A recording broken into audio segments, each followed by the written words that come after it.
সম্মানিত ভিউয়ার্স, আসসালামু আলাইকুম। আমি এই মুহূর্তে আছি আমাদের হবিগঞ্জ জেলার স্বাস্থ্যবান উপজেলাধীন স্বাস্থ্যবান পৌরসভা কুটলিগাঁও এলাকায়।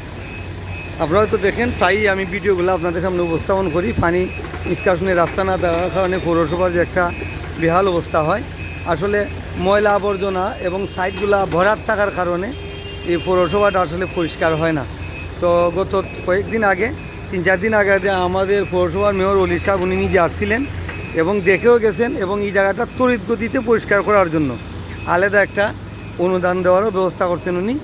এবং সেই অনুপাতে আমরা দেখছি ওনার কথা অনুপাতে কাজ চলতেছে খুব দ্রুত গতিতে। আমরা সামনে দেখছি যে কুটিরগাঁওর যে পানি নিষ্কাশনের ব্যবস্থাগুলো হইতেছে আর এই যে কাজগুলো চলতেছে পৌরসভা, খুব ভালোই লাগলো। খুব অল্প সময়ের ভিতরে উনি গত 3 দিন আগে উনি বলে গেছিলেন যে যত দ্রুত গতিতে সম্ভব হয় এই জায়গার কাজগুলো করার জন্য।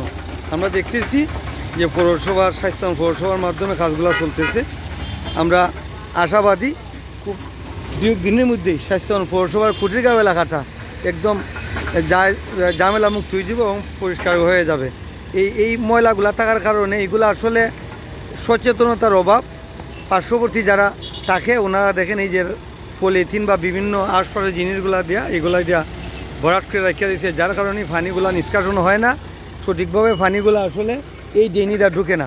এই দেখেন অবস্থা, দেখছেন প্রত্যেকটা সাইডে কীভাবে।